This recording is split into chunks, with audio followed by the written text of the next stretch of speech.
The quietest moments can hold the loudest temptations. For Emily, a 20-year-old woman wrapped in the comfort of her pale blue top and dark jeans, that temptation was just a few steps away, behind a simple wooden drawer. It wasn't about need. It was about the thrill of possession, the desire for something she didn't want to ask for. The faint smell of simmering vegetables, the golden streaks of sunlight, it was the perfect deceptive piece. The small stack of money, intended for household needs, became a psychological battlefield. Her inner voice whispered, "It's just a little. No one will notice. It's not stealing if it's family." Every justification was a flimsy excuse against the heavy, rising tide of guilt. The simple act of reaching for the drawer, of hearing the soft creak of wood, became a turning point in her life.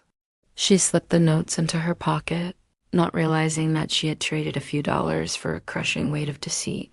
She returned to the sofa, pretending to read, but the paper in her pocket felt like a burning coal.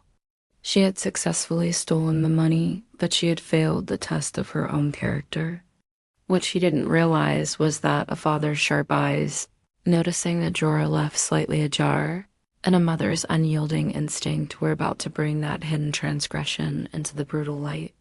This is the story of how a 20-year-old learned that the consequences of dishonesty are not measured in dollars, but in the shattering of trust and the firm discipline required to rebuild it.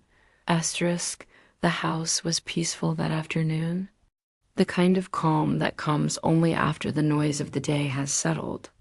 Sunlight streamed through the curtains of the sitting room, leaving golden streaks across the polished wooden floor. The faint smell of dinner preparations drifted from the kitchen, where vegetables simmered gently on the stove. Emily, a 20-year-old young woman, sat on the sofa with a magazine spread across her lap. Her chestnut brown hair, tied loosely into a braid, brushed against her pale blue top as she leaned back with a sigh. She wore dark jeans and slippers, her casual clothes comfortable for a day spent at home, though she flipped the pages idly. Her mind was not on the glossy pictures. Instead, her eyes kept flicking toward the hallway, toward the drawer she knew well. The wooden drawer in the sideboard was where her father often placed money for household use. Sometimes it was for groceries, sometimes for unexpected needs, sometimes simply kept there out of habit.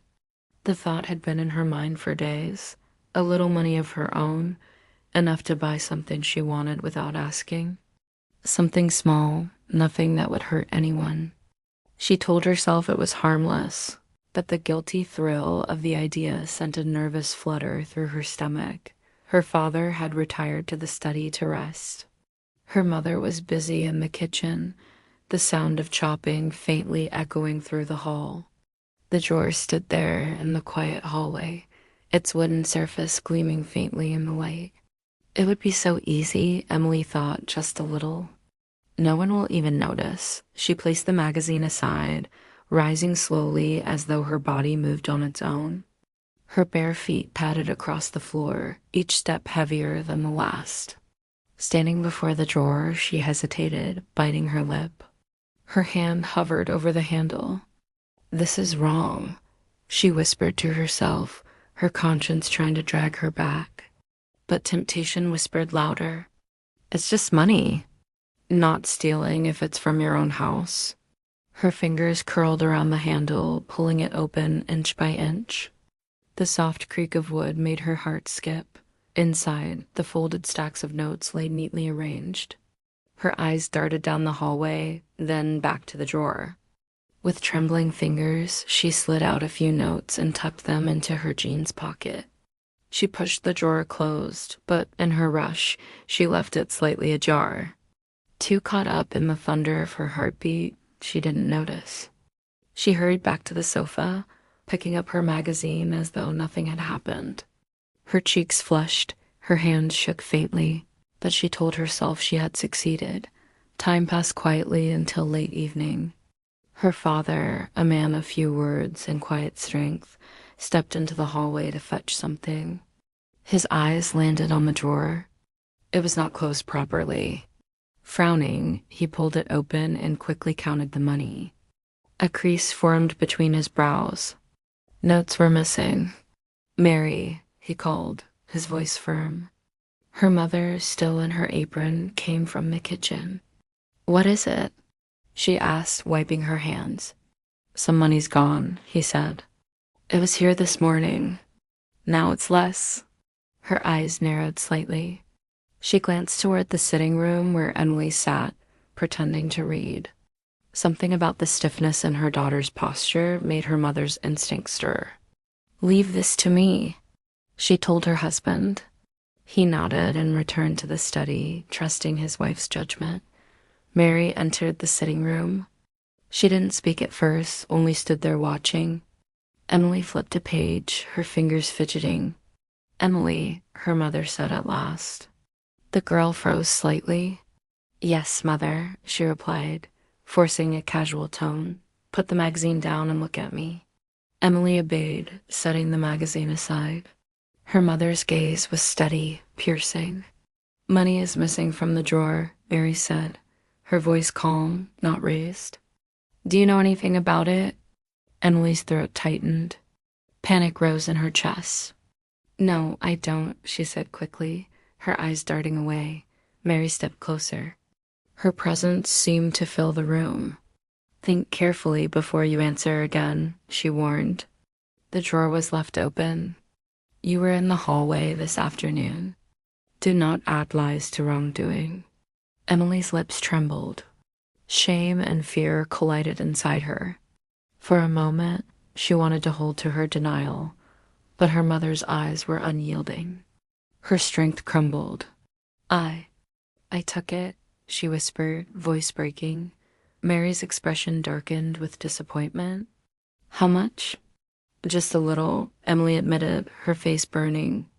"I only wanted to buy something for myself. I thought it wouldn't matter." Mary exhaled, shaking her head. "It always matters. Stealing from your father, your own family, is no small thing. He works hard for us, and you thought so little of him and of me that you would sneak behind our backs." Tears pricked at Emily's eyes. "I'm sorry. I wasn't thinking." "No," Mary corrected firmly. "You were thinking, but you chose wrongly.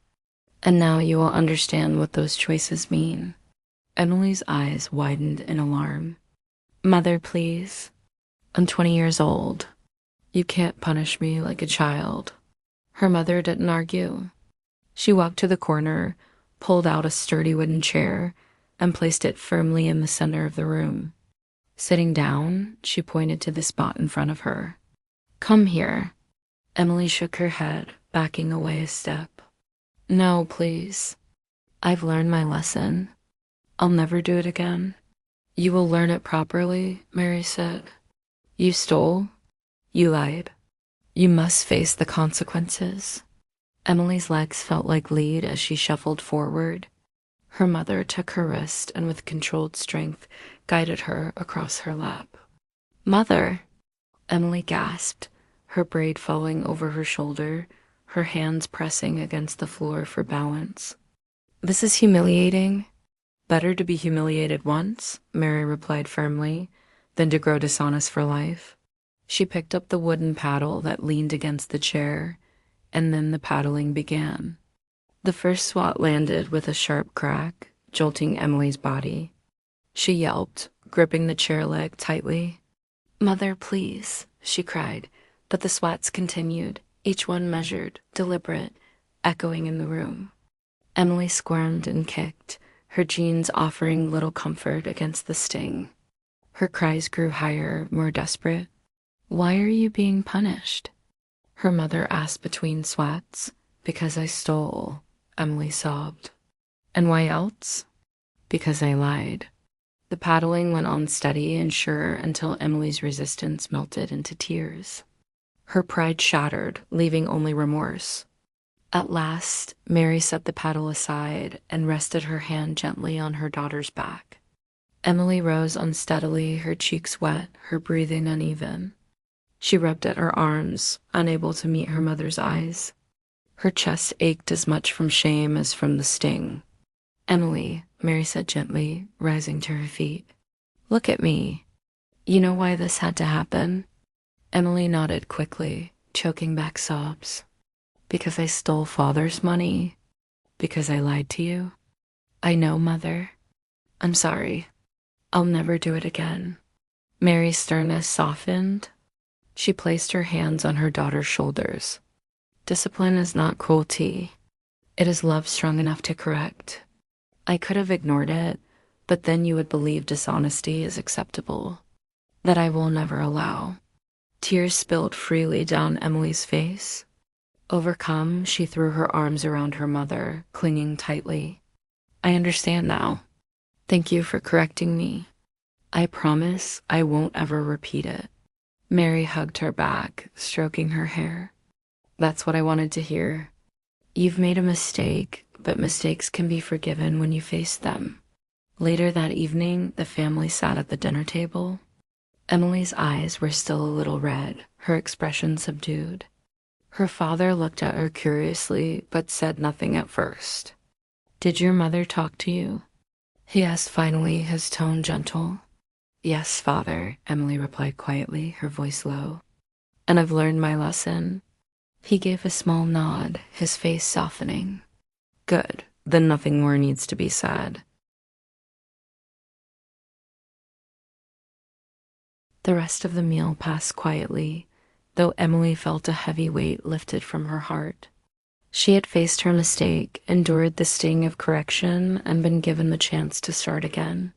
That night, lying in her bed, Emily stared at the ceiling, replaying the day in her mind. The shame was still fresh, but so was the clarity. Never again, she whispered into the darkness. The lesson would stay with her far longer than the sting, etched into her memory as a turning point, a painful but necessary step toward maturity. This story presents a powerful moment of discipline and correction. It makes us confront the core values of family and honesty. We want to hear your thoughts on this situation. Please share in the comments below. Do you think the mother, Mary, had a right to administer a physical consequence to her 20-year-old daughter for stealing and lying? Or should the response have been purely conversational? What do you believe is the single most important lesson Emily learned in that moment, aside from don't steal?